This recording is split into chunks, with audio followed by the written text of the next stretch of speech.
Hello, Packers fans. It is game day for Packers versus Broncos. And I had some late breaking news I wanted to drop for you before I head to the game. As you can see, I'm in my whites, my travel whites for the game today. I wish I had a all white jersey um, since that's what the Packers are going to be wearing today. Um, but I am wearing my away jersey. It's a 56 uh, jersey. So if you see a signed 56 jersey, if you're going to the game, it probably is me. So feel free to say hello. Um, Regardless of your affinity, as I said, I live in Denver, so I root for the Broncos when they're not playing the Packers. And but of course today is all about the Packers. But I didn't drop a video to talk about that. I dropped a video about big news per Tom Pelissero. Um, Packers running back Josh Jacobs is expected to play Sunday versus the Broncos, per sources.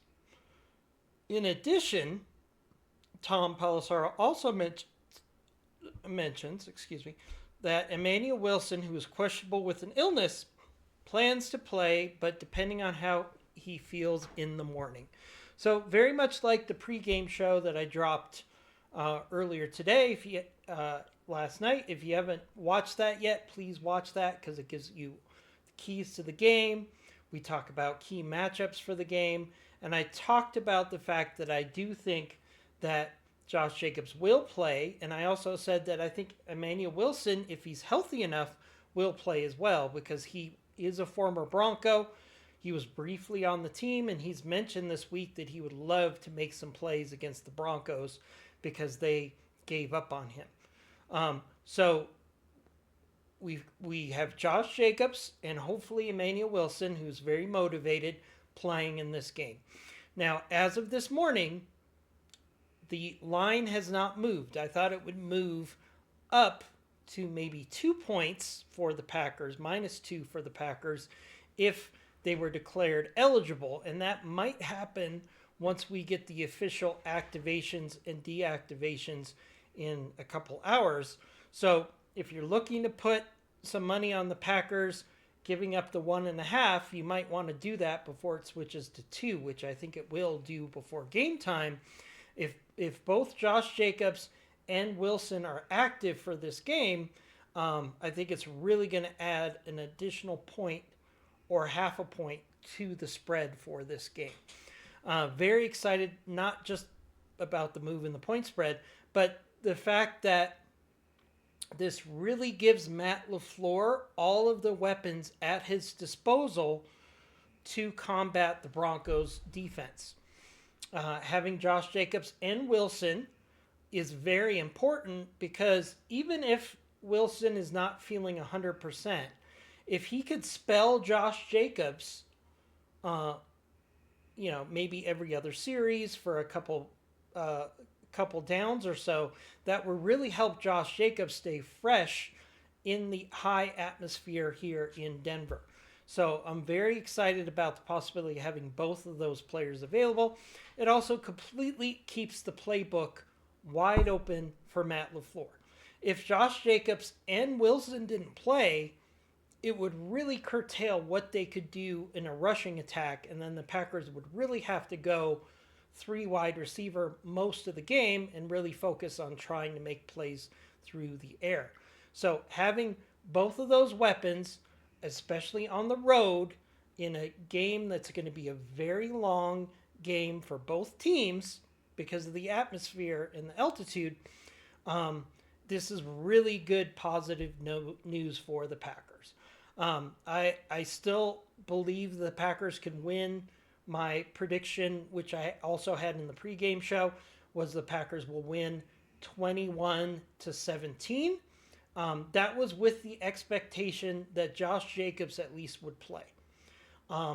Having Wilson there only is an additional benefit. So I still believe the Packers are looking at a 21-17 Packer victory in this game. It could go either way. I think turnovers are the keys to this game. Jordan Love, I love Jordan Love, but sometimes when he's about to be sacked, he tries to make a play. I think it's very important in this game that sometimes, and I know Jordan Love is going to watch this as part of his pregame routine. Jordan Love, you need to sometimes just eat the ball if you're getting sacked in this game. Turnovers are going to be super important in this game. Bo Nix puts the ball in position for turnovers. And we have a very good defense at ball hawking and getting interceptions. So, much like the game against the Bears, turnovers are going to be super important in a defensive struggle like this. So, the Packers need to protect their ball both on the ground and in the air. And one of the ways that Jordan Love sometimes turns the ball over haphazardly is when he's going down for a sack and he's trying to make a play. In this game, I hope that Jordan will have the discipline to say, you know what? We lost this down. Let's keep the ball. That's the most important thing in this game for sure. If the Packers score their usual amount of points, maybe a little less, the Broncos are really going to struggle to keep up with the Packers. They have a hard time scoring consistently more than 17 points in a game. And with their defense and their soft schedule, that's usually enough to get them a victory, usually by a field goal.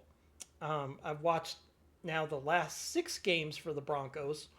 I watched a couple more last night, and there's definitely a trend of the Broncos offense stalling out in between the 40-yard line and the 20-yard line and forced to go for short field goals.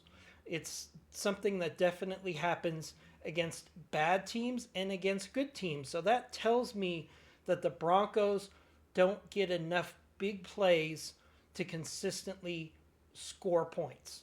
So if the Packers can score their usual allotment of points, hold on to the ball, avoid turnovers, get a turnover or 2 on defense, then I think the Packers have every possibility of having a good game this week against the Broncos and coming out with a win, especially with Josh Jacobs now appearing to play. Now, I'm leaving now. It's about 3 hours before kickoff.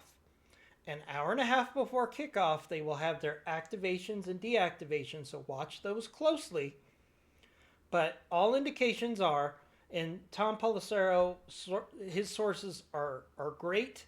I fully expect Josh Jacobs to play for sure in this game, and I would love to see Emmanuel Wilson be active in this game because that tells me he's well enough to at least spell Josh Jacobs, which means the Packers can really have a 2-headed monster at running back. I would love to see Wilson have a good opportunity to score some points in this game and show the Broncos that they made a mistake by letting him go. Because if Emmanuel Wilson was on the Broncos right now, he would probably be their starting running back.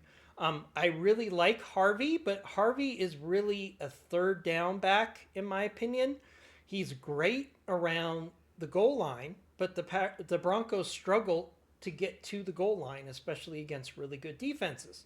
So if the Packers can limit Harvey to small gains and force consistently Bo Nix to pick up third downs, I think that's the key to victory for the Packers. So once again, I will be leaving for the game shortly. If you see a 56 out there that's signed on the back, it's probably me. Feel free to say hello. Love to see my Packer buddies out there at the game. Probably will get back too late from the game to do a reaction video. I'll probably do that on Monday morning. But I'm very excited to be there in person for the game. I haven't been to a Packers game in person since the Cardinals game. So I would love to be in person for a great Packer victory against a really good opponent. I think this has the makings of a very nice win for the Packers. It's going to be a test. Don't take this the wrong way. It's going to clearly be a test for the Packers. But if you look at the metrics and you look at the quarterback room, where I think the Green Bay Packers have a clear advantage, and you look at the running back room with Josh Jacobs, where I think the Packers have a clear advantage on offense, I think that's going to give us enough of an opportunity to get some points ahead of the Broncos. One of the things the Broncos do is they tend to struggle in the first half.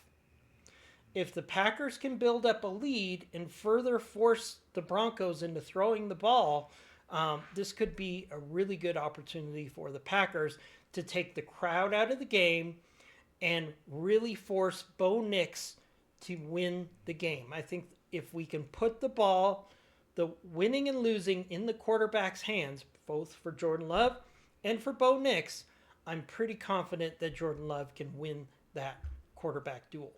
So we'll see you at the game, and we'll probably talk on Monday after the game.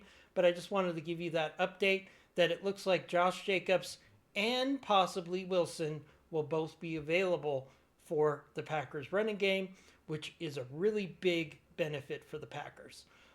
But again, we're going to see about an hour and a half before the game with the activations and deactivations who's going to play. We'll see you later. As always, go Pack Go, and enjoy the game.